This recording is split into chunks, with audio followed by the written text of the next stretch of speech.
शांति। आज 7 जुलाई 2021 के महावाक्य हैं। बाबा की मुरली का सार है, मीठे बच्चे तुम यहाँ आए हो अपने सहित सारी दुनिया की काया कल्पत्रु करने, याद से ही काया कल्पत्रु होगी। प्रश्न है, नरकवासी से स्वर्गवासी बनने की विधि कौन सी है? अभी तुम बच्चों को जीवदान मिलता है, कैसे? बाबा ने कहा, नरकवासी से स्वर्गवासी बनने के लिए जरूर मरना पड़े। बाबा कहते हैं, मैं आया हूँ तुम सबको मौत देने, तुम्हारी इस देह को ख़त्म कराए, बाकी आत्माओं को ले जाऊंगा। यही सच्चा जीवदान है। इसके लिए यह महाभारत लड़ाई है, जिसमें सबका विनाश होगा। फिर आत्माएं पावन बन वापस घर जाएंगी, फिर स्वर्ग में आएंगी। गीत है माता ओ माता। ओम शांति। मीठे मीठे रूहानी बच्चों ने गीत की लाइन सुनी, जगत अम्बा की महिमा सुनी। जगत अम्बा यहाँ भारत में ही गाई जाती है। जगत अम्बा है तो जरूर जगत पिता भी होगा। जगत अम्बा सरस्वती को ही कहते हैं। वास्तव में उनका नाम एक ही होना चाहिए। तुम्हारा भी नाम एक ही है ना, 2-3 तो नहीं हैं। अब जगत अम्बा को बरोबर साकार में दिखाते हैं। शरीरधारी है, जगत पिता भी है, जिसको प्रजा पिता भी कहा जाता है। जैसे सारे जगत की अम्बा है, वैसे सारे जगत का पिता है। ज़रूर दोनों यहाँ होंगे। दोनों का नाम भी सुनाया। दोनों हैं प्रजा पिता और प्रजा माता। अब दूसरा जगत पिता कहा जाता है निराकार शिव बाबा को, जो कि सबके पिता हैं। उनका नाम ही है परम पिता, परम आत्मा शिव। सिर्फ ईश्वर व परमात्मा नहीं कहना है, उनका नाम रूप भी है ना। उनको गॉड फादर कहा जाता है। एक है आत्माओं का बाप, दूसरा है साकारी मनुष्य आत्माओं का बाप और मम्मा। शिव है आत्माओं का पिता। आत्मा कहती है वह हमारा बाप है। फिर आत्मा को यह साकार शरीर मिलता है तो कहते हैं ब्रह्मा बाबा। तो 2 बाप हो गए, एक शिव बाबा, दूसरा प्रजापिता ब्रह्मा। शिव बाबा का बच्चा है ब्रह्मा, एक निराकार पिता, एक साकारी पिता। निराकार पिता को कहा जाता है पतित पावन। ब्रह्मा व सरस्वती को पतित पावन नहीं कहा जाता। पतित पावन तो एक है, ये 2 हो गए। सब पुकारते हैं पतित पावन आओ, तो 2 बाप हो गए। शिव बाबा है रचयिता, नई दुनिया रचते हैं, तो पहले ब्रह्मा को ज़रूर रचना है। विष्णु और शंकर को कभी प्रजापिता नहीं कहेंगे, ब्रह्मा को ही प्रजापिता कहते हैं। तो शिव बाबा प्रजापिता ब्रह्मा द्वारा एडॉप्ट करते हैं, कहते हैं हम शिव बाबा के बच्चे हैं। शिव बाबा ने इनमें प्रवेश कर हमको एडॉप्ट किया है। वही आत्माओं को पावन बनाते हैं। आत्मा ही पतित बनी है, इस कारण शरीर भी पतित मिलता है। सोने में चांदी, तांबे, लोहे की खाद डालते हैं तो आत्मा में भी खाद पड़ती है। असल में आत्मा पवित्र मुक्ति धाम में रहने वाली है, जहाँ शिव बाबा भी रहते हैं। अब शिव बाबा, प्रजापिता ब्रह्मा, एक को बाप एक को दादा कहेंगे। यह तो तुम जानते हो, सब मनुष्य मात्र शिव की संतान हैं, शिववंशी। फिर हैं ब्रह्मा कुमार कुमारियाँ। शिव बाबा और दादा इकट्ठे हैं। शिव बाबा इसमें विराजमान है, हमको ब्राह्मण बनाए राजयोग सिखाते हैं, मनुष्य को देवता बनाने। देवताएं रहते हैं सतयुग में। देवताओं को पतित पावन ज्ञान का सागर नहीं कहा जाता, उनको बाबा भी नहीं कहा जा सकता। अब तुम विष्णुपुरी के मालिक बन रहे हो। विष्णु के 2 रूप लक्ष्मी नारायण हैं, यह मनुष्य नहीं जानते। जो भक्ति करते हैं उनको 2 बाप ज़रूर हैं। सतयुग में एक बाप होता है। वहाँ ऐसे नहीं कहते कि हे परमपिता परमात्मा, दुख हरता सुख करता आओ। वहाँ तो देवी देवताओं का राज्य था। वे कभी हे गॉड फादर लिबरेटर नहीं कहेंगे। वहाँ कोई पतित दुखी होते ही नहीं जो पतित पावन को बुलाएं। तुम जानते हो, भारत में आज से 5000 वर्ष पहले देवी देवताओं का राज्य था। पीछे फिर 1250 वर्ष बाद होता है राम सीता का राज्य। बाप सिद्ध कर बताते हैं, सतयुग त्रेता में तुमने 21 जन्म लिए। ब्राह्मण, देवता, क्षत्रिय, वैश्य, शूद्र सब भारत में ही बनते हैं। बाप आकर पुरानी दुनिया को नया बनाते हैं, रिजुवनेट करते हैं, काया कल्पत्रु बनाते हैं, अमर बनाते हैं। तुम बच्चों को बाप आकर अमर लोक का मालिक बनाते हैं। जब भारत अमर लोक था तब देवताओं का राज्य था। सीढ़ी उतरते उतरते मृत्यु लोक के आकर मालिक बने हैं। कहते हैं ना, हमारा भारत, तो प्रजा भी मालिक हुई ना।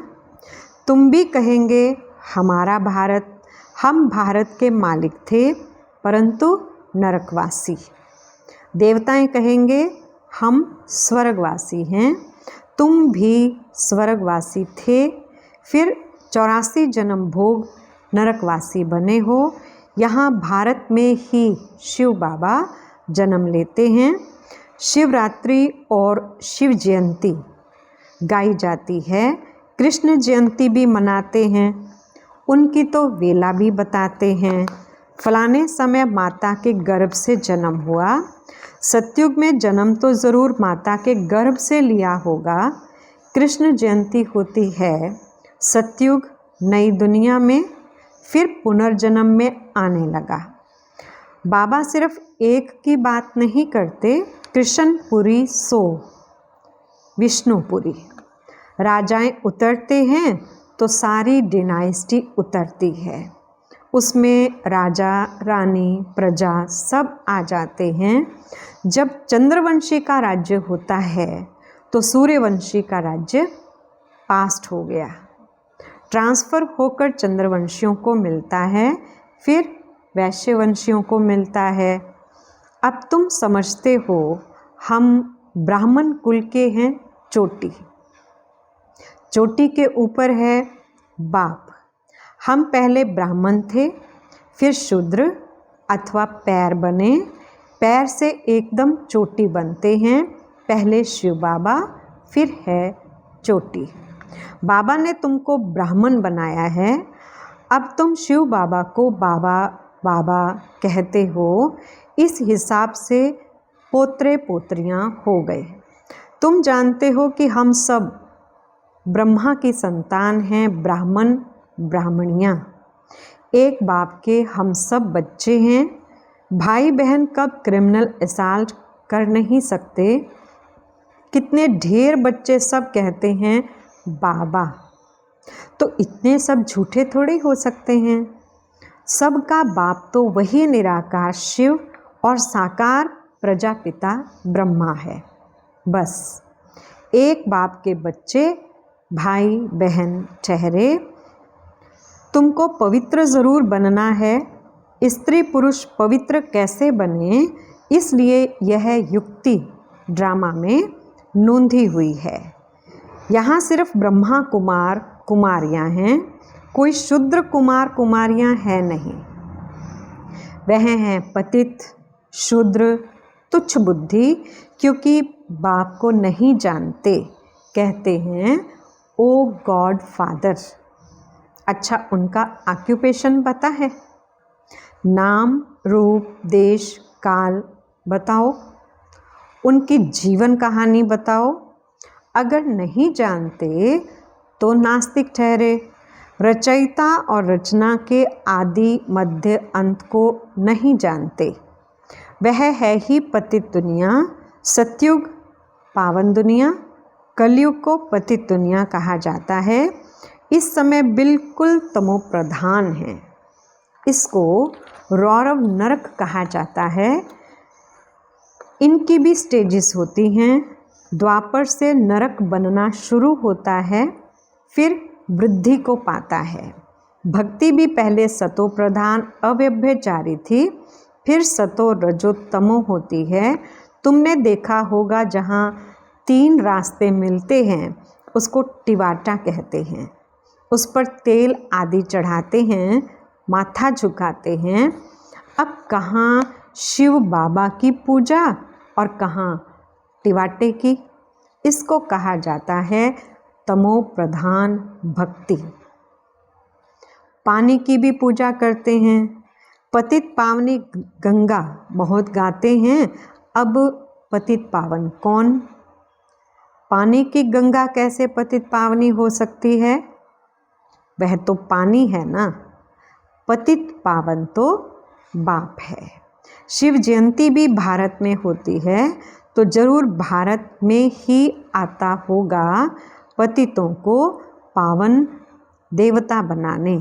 ब्रह्मा तन में आकर मनुष्यों को देवता बनाते हैं। यहाँ तुम आते ही हो पतितों से पावन बनने। जैसे तुम्हारी 2 भुजाएं हैं, वैसे उन्हों की भी 2 भुजाएं हैं। 4, 8 भुजा वाला कोई मनुष्य होता नहीं। यह अलंकार दे दिए हैं। चतुर्भुज दिखाया है प्रवृत्ति दिखाने के लिए। विष्णुपुरी, लक्ष्मी नारायण की पुरी को कहा जाता है। वैष्णव अक्षर भी विष्णु से निकला है। देवताएं वैष्णव थे। वल्लभाचारी वैष्णव होते हैं, वेजिटेरियन। वह कोई निर्विकारी नहीं होते हैं। उन्हों की बड़ी हवेलियां होती हैं। वैष्णव का अर्थ ही नहीं समझते हैं। विष्णुपुरी में रहने वालों को वैष्णव कहा जाता है। वैष्णव पवित्र को कहा जाता है। राधे कृष्ण का अलग मंदिर, लक्ष्मी नारायण का अलग मंदिर बना दिया है।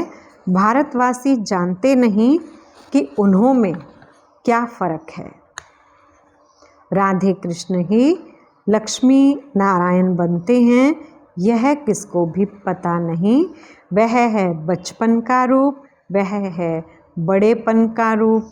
लक्ष्मी नारायण के छोटेपन के चित्र कोई है नहीं।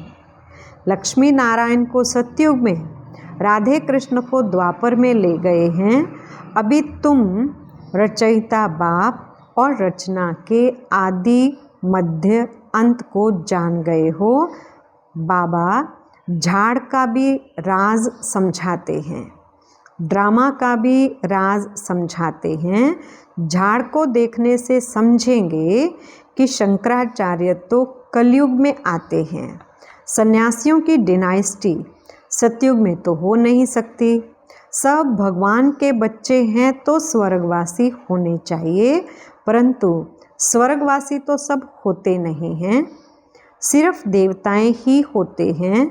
अभी तुम ब्राह्मण वंशी बने हो, फिर देवता बनेंगे। पवित्र ज़रूर बनना है। तुम जानते हो छोटे बड़े सब ब्रह्मा कुमार कुमारियां हैं। दोनों कहते हैं बाबा हम आपके बच्चे हैं, ब्राह्मण हैं। यह है बाप दादा आदिदेव ब्रह्मा और शिव बाबा। तुम जानते हो हम ब्रह्मा बाबा और शिव बाबा के सामने बैठे हैं। बाप कहते हैं मुझे याद करो तो पतित से पावन बन जाएंगे। हम वर्षा शिव बाबा से लेते हैं। शिव बाबा हमारा बाप भी है, पतित पावन भी है, गुरु भी है। अब ये है संगम युग, पतित से पावन बनने का मेला। पतित पावन द्वारा ही पावन बनते हैं। संगम पर नदियों और सागर का मेला है। नदियों का मेला तो होता नहीं। अब ज्ञान सागर और तुम आत्माओं बच्चों का मेला लगता है। तुम आए हो ज्ञान सागर के पास। ज्ञान गंगाएं, तुम ज्ञान सागर से निकली हुई हो। तुम ज्ञान स्नान कराए पावन बनाते हो, योग सिखाते हो। सागर का परिचय दे तुम यहाँ ले आए हो मेले पर। इस समय तुम जब ब्राह्मण बनते हो तो तुमको 3 बाप हैं, लौकिक पिता भी है और प्रजापिता भी है और शिव बाबा भी है। भक्ति मार्ग में 2 पिता होते हैं, सतयुग में 1 पिता होगा। यह समझने की बातें हैं। अभी तुम्हारी आत्मा कहती है मेरा तो एक शिव बाबा, दूसरा ना कोई। मित्र संबंधी आदि होते हुए भी कहते हैं मेरा तो एक शिव बाबा है। उनकी याद से ही पतित से पावन बनना है। आत्मा जानती है वह हमारा बाप भी है, टीचर भी है, सतगुरु भी है। हमारी आत्मा को बाप लेने आए हैं। ब्रह्मा तन में प्रवेश कर पावन बनाते हैं। तुमको ले जाने के लिए बाप आए हैं। तुम सबको मौत देने आया हूँ। नरकवासी से स्वर्गवासी बनने के लिए जरूर मरना पड़े ना। तुम्हारी इस देह को ख़त्म कराए बाकी आत्माओं को ले जाऊंगा। बाप कहते हैं तुमको जीवदान देता हूँ। यह महाभारत लड़ाई है ना, सबका विनाश होगा, नहीं तो कैसे ले जाऊंगा। आत्माओं को पवित्र बनाए घर ले जाता हूँ। वह तो शांति धाम है। सतयुग आएगा तो कलयुग जरूर विनाश होगा। इसके लिए महाभारत लड़ाई मशहूर है। लगती भी ये संगम पर है, जबकि तुम मनुष्य से देवता बनते हो। अच्छा, मीठे मीठे सिक्किलधे बच्चों प्रति माता पिता बाप दादा का याद, प्यार और गुड मॉर्निंग। रूहानी बाप की रूहानी बच्चों को नमस्ते। हम रूहानी बच्चों की रूहानी बाप दादा को याद, प्यार, गुड मॉर्निंग और नमस्ते जी। धारणा के लिए पहला पॉइंट है ज्ञान सागर में ज्ञान स्नान कर स्वयं को पावन बनाना है। मित्र संबंधियों के साथ रहते बुद्धि में रहे मेरा तो एक शिव बाबा, दूसरा ना कोई। दूसरा पॉइंट है विष्णुपुरी में चलने के लिए पक्का वैष्णव अर्थात पवित्र बनना है। नरक से जीते जी मरकर बुद्धि योग स्वर्ग में लगाना है। वरदान है धर्म और कर्म दोनों का ठीक बैलेंस रखने वाले दिव्य व श्रेष्ठ बुद्धिवान भव। विस्तार है कर्म करते समय धर्म अर्थात धारणा भी संपूर्ण हो तो धर्म और कर्म दोनों का बैलेंस ठीक होने से प्रभाव बढ़ेगा। ऐसे नहीं जब कर्म समाप्त हो तब धारणा स्मृति में आए। बुद्धि में दोनों बातों का बैलेंस ठीक हो तब कहेंगे श्रेष्ठ व दिव्य बुद्धिवान। नहीं तो साधारण बुद्धि कर्म भी साधारण, धारणाएं भी साधारण होती हैं। तो साधारणता में समानता नहीं लानी है, लेकिन श्रेष्ठता में समानता हो।